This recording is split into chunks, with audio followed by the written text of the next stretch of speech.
Bom dia, meus amados, a graça e a paz do Senhor. Eu sou o pastor Rômulo Pereira, da Igreja Batista, Palavra da Graça, e hoje nós vamos estudar os Atos dos Apóstolos, capítulo 15, verso 7, que nos diz: Depois de muita discussão, Pedro levantou-se e dirigiu-se a eles. Irmãos, vocês sabem que há muito tempo Deus me escolheu dentre vocês para que os gentios ouvissem de meus lábios a mensagem do Evangelho e crescem.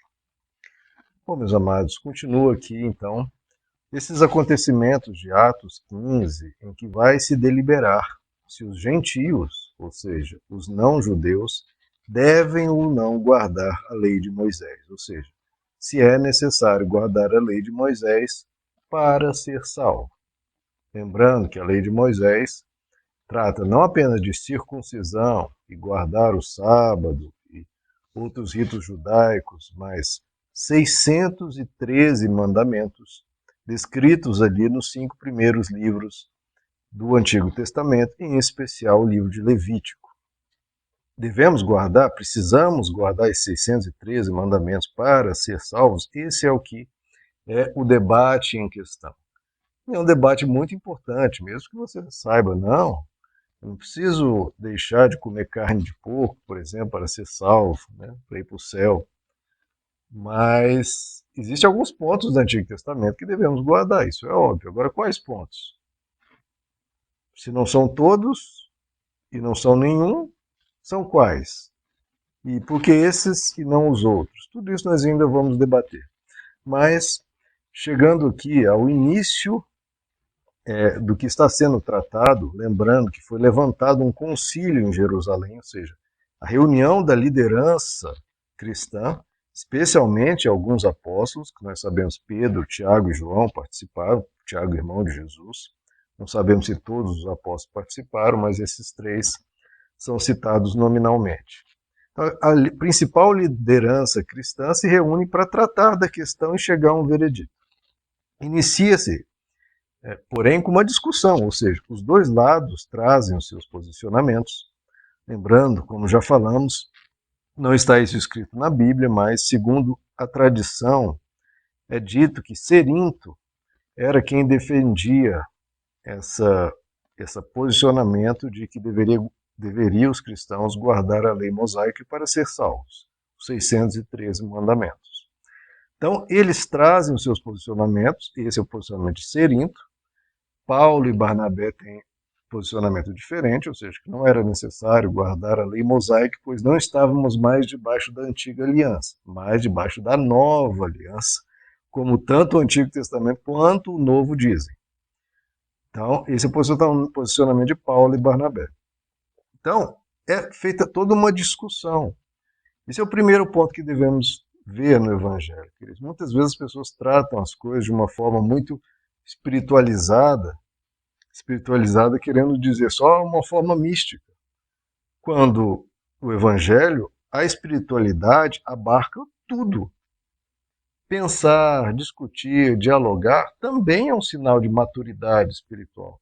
Porque como as pessoas querem, muitas vezes, decidir uma questão bíblica ou teológica, a gente está em dúvida se é X ou se é Y. Já sei, vamos orar e Deus vai dar um sinal. Vai aparecer, sei lá, uma borboleta azul. Se for para fazer a questão, o certo é X, vai aparecer uma borboleta verde, um sinal verde. Se devemos guardar, na verdade, a posição Y. Então as pessoas muitas vezes confundem o que é espiritualidade. Acho que isso quer ser espiritual, buscar um sinal de Deus. Conquanto isso possa ocorrer, e às vezes Deus faz, claro, isso não é o único modo de Deus fazer as coisas. Isso que as pessoas não entendem. Acho que só é espiritual se for uma coisa mágica. Não, coisa mágica é coisa mágica. Deus pode atuar no sobrenatural e pode atuar de uma forma natural. Por que não? Deus se comunica de várias formas, queridos. Por favor, não limitem Deus. Muitas vezes a gente está tão empolgado com o sobrenatural que a gente esquece que Deus age no natural também. Como é que Deus falou lá com Elias? Apareceu um terremoto, Deus não estava no terremoto. Apareceu um grande fogo, Deus não estava no fogo. Apareceu Um grande redemoinho, Deus não estava no redemoinho. Onde Deus estava? Num pequeno sussurro, num vento simples.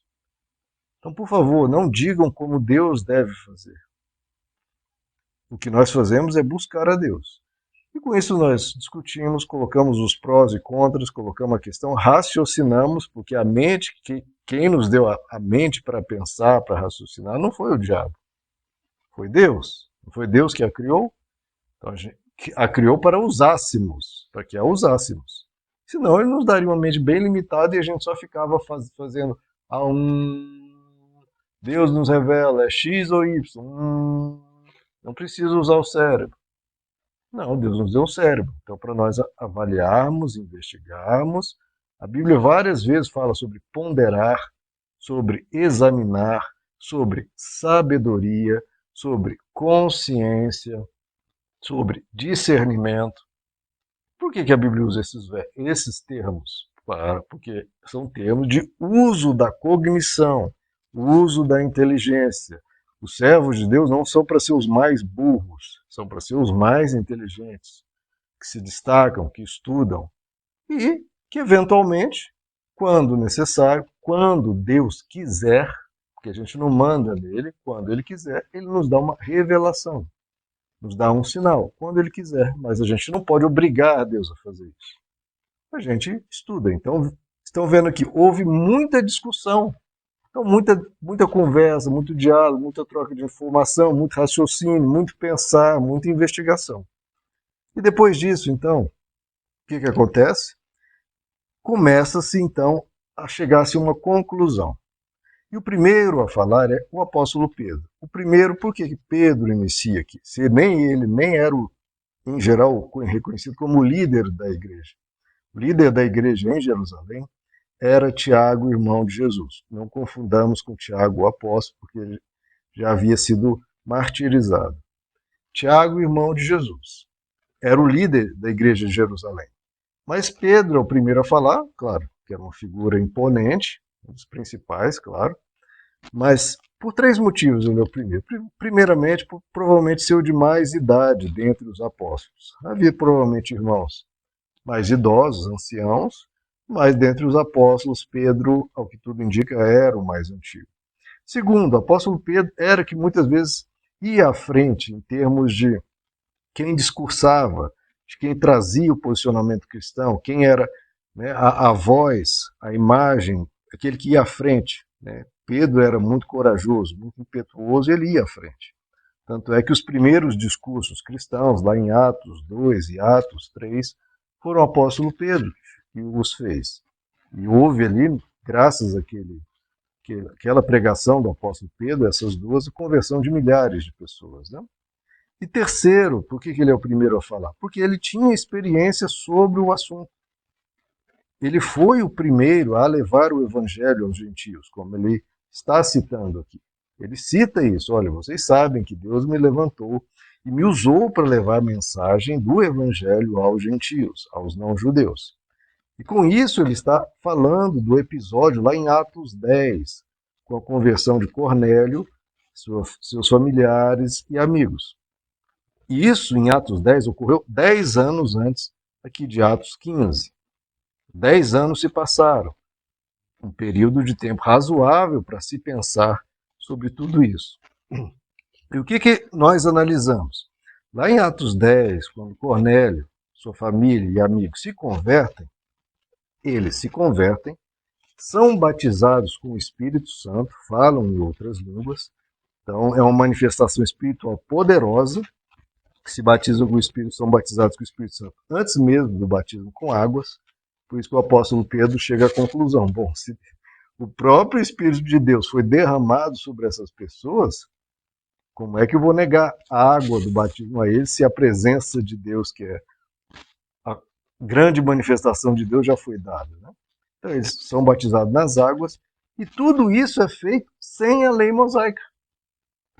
Porque se fosse importante a lei mosaica guardar os 613 mandamentos, o que Deus diria? Olha, esse pessoal aí está aceitando Jesus? Ótimo.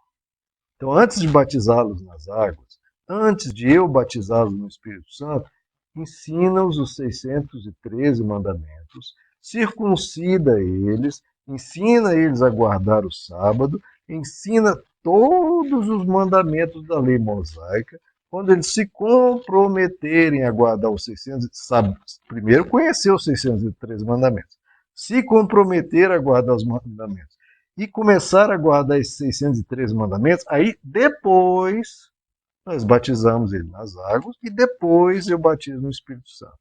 Foi isso que aconteceu? Não. Deus não colocou esse pré-requisito. Não colocou. O que bastou para Deus? Conversão genuína e sincera e de coração e de inteiro ser a Jesus Cristo, a Deus. Essa é a nova aliança. Então eles entraram para a nova aliança sem passar pela antiga. Os judeus passaram pela antiga e foram para a nova.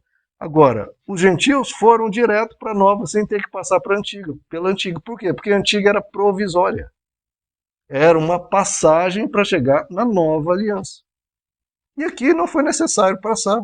Deus mostrou aqui em Atos 10 que não era necessário passar pela antiga aliança. Não era um pré-requisito e não foi necessário nem antes do batismo com o Espírito Santo, e nem depois. Porque Cornélio, seus familiares e amigos continuavam convertidos, continuavam cristãos, continuavam andando na graça de Deus sem a lei mosaica. E isso já se passando 10 anos. Ora, se guardar a lei de Moisés, guardar a antiga aliança, guardar os 613 mandamentos, guardar a circuncisão, guardar o sábado, fosse importante, o que Deus faria? Ou exigiria antes, do batismo com o Espírito Santo, ou, no mínimo, exigiria logo depois. Olha, Pedro, eles se batizaram, foram batizados com o Espírito Santo, estão batizados na água, ótimo. Fui muito misericordioso, batizei tudo, certo? Sem nenhuma exigência. Mas agora eles precisam guardar. Agora vamos ensinar a eles os 613 mandamentos, porque aqui não é bagunçado, aqui, como se fosse necessário, logo depois Deus falaria para Pedro, ou para qualquer um, vamos ensinar esses gentios a guardar a lei mosaica. 10 anos se passaram. E nada. Deus não trouxe esse assunto. Deus não trouxe esse tema. Deus não fez nenhuma exigência. De novo, não se exigiu que a antiga aliança fosse obedecida. Por quê? Porque estavam entrando na nova aliança, não na antiga. Então Deus não trouxe esse tema, não trouxe esse assunto, não trouxe esse pré-requisito, não trouxe essa questão como algo posterior, mesmo durante 10 anos. Por quê? Porque não era importante para Deus. Olha como isso é nítido, claro e óbvio. Não era. Porque se fosse, Deus teria trazido. Quem foi que trouxe esse assunto? O ser humano. Aí o homem, sim, começa a levantar questões, arrumar problemas, não sei o quê. Principalmente os fariseus. Porque eles já traziam 1001 problemas para Jesus, confrontavam Jesus, achavam Jesus muito liberal, achavam Jesus muito bonzinho, etc, e arrumando 1001 problemas. Com aquela religiosidade arraigada, rígida, intolerante e massacrante. Faziam isso com Jesus. E agora, tendo Jesus ressuscitado, partido, e agora no meio cristão, alguns fariseus se convertem e querem trazer esse mesmo peso, esse mesmo fardo, como Jesus disse. Olha, o meu fardo não é como o fardo deles, o meu fardo é leve. Então Jesus faz uma diferença com os fariseus lá e que é essa mesma diferença aqui. O fardo de Jesus é leve. A nova aliança, ela é leve. Leve quer dizer que tudo pode, qualquer coisa. Não, não é assim. Mas ela é sublime, sábia, poderosa, vivificante, transbordante e correta. Justa, sábia e sensata.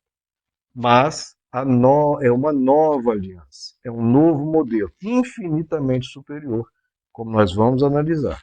Mas a antiga aliança, 613 mandamentos, como está escrito, tanto no Antigo quanto no Novo, caíram em obsolescência. Não era a destinação final, era só um meio, algo provisório, algo para aquela época, para aquele povo, como eu já expliquei. A antiga aliança foi feita com Israel, por um período de tempo até a chegada do Messias. Chegou o Messias, já não serve mais. Agora para o resto do mundo? Não, nunca foi. Era só para o povo de Israel. Então, para o povo de Israel até a chegada do Messias. Chegou o Messias, agora para todos os povos é o quê? É a nova aliança. Mas nessa nova aliança a gente precisa guardar a antiga? Não. Vamos guardar a nova, que traz da antiga muita coisa, mas não tudo. E nós vamos ver o que, como nós vamos analisar tudo isso. Mas o que devemos guardar é a nova aliança. Se fosse para guardar a antiga, ao longo desses 10 anos, Deus teria dito. Deus não trouxe isso. Quem trouxe foi os fariseus, os cristãos judaizantes, na pessoa de Cerinto, ao que tudo indica. Mas isso não vem de Deus, não veio dos apóstolos, não veio das principais lideranças cristãs, não veio de Paulo e Barnabé, que, pelo contrário, estão se opondo a tudo isso. Nós vamos ver muito disso lá no livro de Gálatas, que o apóstolo Paulo escreveu, talvez até para embasar a sua defesa aqui no concílio de Jerusalém. Por isso eu recomendo, quem tiver dúvidas quanto a isso, leia o livro de Gálatas, que é basicamente só sobre isso, sobre o Antigo Testamento em face do Novo. E o livro de Hebreus também, que trata dessa questão. Amém, meus amados? Vamos continuar o nosso estudo. Se você gostou, não esqueça de deixar o seu like, de compartilhar e se inscreva aí no canal. Meus amados, que Deus os abençoe. A graça e a paz do Senhor.